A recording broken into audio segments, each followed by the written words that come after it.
today I'm reviewing the Cetaphil Sheer Mineral Face Sunscreen.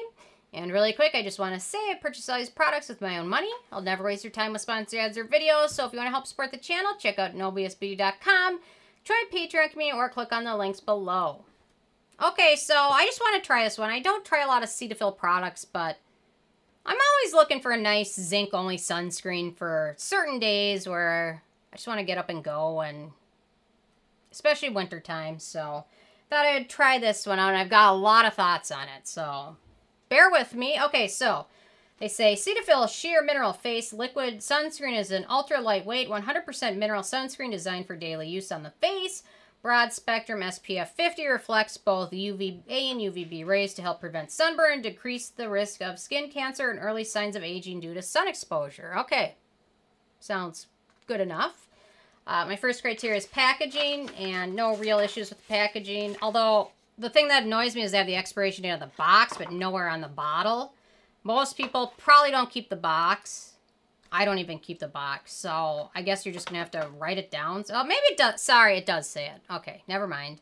It says it. So at least got it on the box and the box. Although you really have to look hard for it, so okay, I won't ramble on about that. Okay, in terms of Denature drying types of alcohol, it does not contain any of those. And it's also fragrance-free. Cetaphil tends to market their products towards people with sensitive skin, but a lot of times they have a lot of fragrance in their stuff. And this one is fragrance-free, so that is why I was willing to try it. In terms of the manufacturing location, this one is made in the US, so no issues with that. So SPF. I have a lot of thoughts about this. So they state it's SPF 50. Personally, after using this one and testing it, I have not got burned using it. I got a little red one day, although I was sweating a bit, so that doesn't mean anything about the sunscreen. But based on the percentage of zinc used in this, and a little bit of research I've done, I just don't believe this is SPF 50 in my gut. I believe it's probably closer to 30. It's still probably okay for an average day, but if you're going to the beach, very, very sunny out, days you're going to be outside all day, it's not one I would recommend.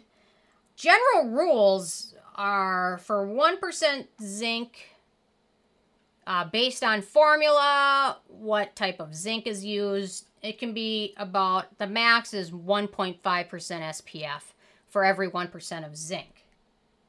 So doing that math, you're getting SPF right around 30, just under 30. So not quite the SPF 50 they advertise.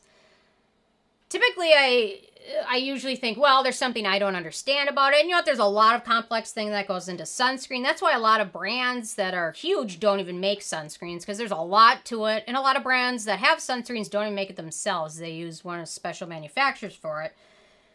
But I just personally, in my gut, this is not SPF 50.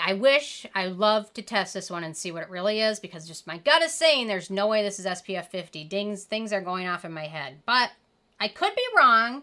There could be something else I don't understand, but even if it's a different type of zinc, there's certain zincs that give you a little bit higher percentage in protection.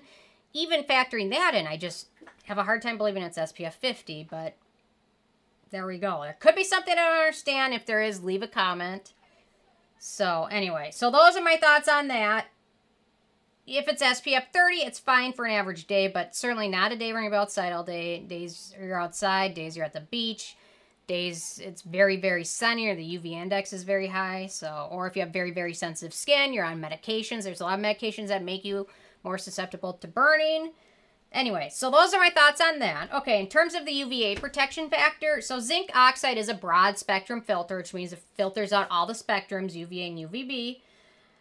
It probably has average UVA protection. UVA, they're learning more and more about that UVA rays, which we didn't know a lot about a long time ago, can aid you more than burning rays, which are UVB rays. Personally, this probably has decent protection for UVA rays, probably not up there with some Bioderma sunscreens, which have amazing UVA protection. This one's probably average, and since it's made in the US, we just get the thing that says broad spectrum, which doesn't tell you anything about how good it is. It just means we've got all the rays covered at one point. How good they're covered, okay. Okay, in terms of the filters used, I kind of just touched on that. We've got 12% zinc oxide. Zinc oxide is a UVB, UVA1, UVA2 ray reflector. It's probably one of the best sunscreen filters that are out there. It does a good job, so that's all we've got, so no issues with that. Okay, in terms of the white cast,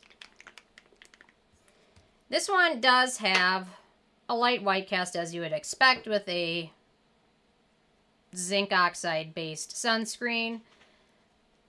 So, and if you apply it liberally like you're supposed to, it is much more noticeable than in other sunscreens. So if you have deeper skin tones, look at how white that is. Even on my pale skin, it's pretty noticeable. So if you have deeper skin tones, it's going to be more noticeable.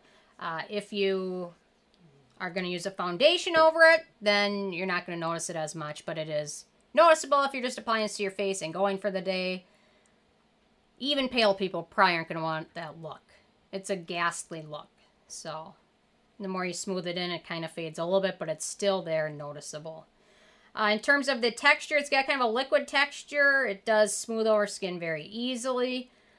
Because of the texture in the white cast, it is very easy to under-apply this. So make sure you're applying it liberally, because if you under-apply it, there's not going to be as much white cast, but you're not going to get the perfect protection. And it sets to a slightly shiny finish that's not really sticky. So there we go. Ease of use. I found that with this one, if you apply it over some moisturizers, it can pill up. It doesn't pill all the time, and it's not with all moisturizers, but just some of them. If you have very dry skin, like typically in my morning routine, I apply a serum, vitamin C serum, then a moisturizer, 3 layers. Sometimes that was too much, but if I just apply my vitamin C serum and then this, I didn't have the issue. And then the other thing is you really have to make sure you're not rubbing it into the skin. You really have to make sure you kind of smooth it on, but not rub it. So it's a little bit of finesse to applying this one. Okay. Antioxidants and beneficial ingredients of this one. So we've got, not a super exciting list, but we got a few. We've got lanolin, skin soothing ingredient. We've got bisabolol, another skin soothing ingredient. We've got niacinamide, skin barrier repair, anti-acne, skin brightening ingredient. Niacinamide is great. And then vitamin E, which is an antioxidant and hydrating ingredient. So not a super long list, but we do have a few nice ingredients in there. And it's nice to not see sodium hyaluronate in a product because it's in almost everything.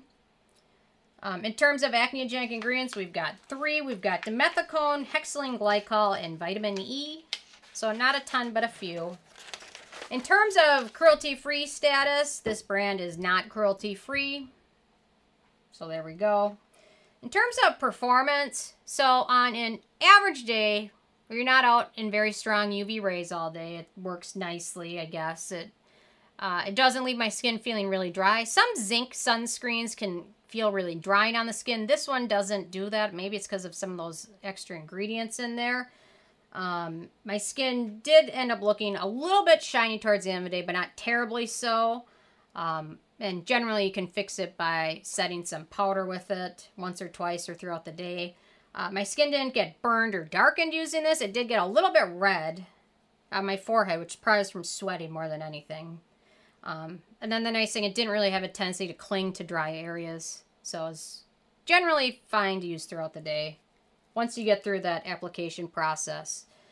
Then in terms of price, so this is the full size, which is 50 milliliters, 1.7 ounces. It retails for about $12. Makes it very affordable, although with the liquid texture, if you're using the proper amount, it does go a lot faster than you think. And be sure to apply it liberally. So with a 15 being a perfect score, I give this one a 10. It has some good things going for it, but some things that I question about it. Love to learn more about it, but I'd love to be able to do a test on it. But anyway, okay. Those are my thoughts on it. I'm interested in hearing from you guys if you've had a chance to check this one out yet or not, and if you have, what your thoughts are. So definitely leave a comment. I love hearing from you. And stay tuned for more tomorrow. Thank you so much.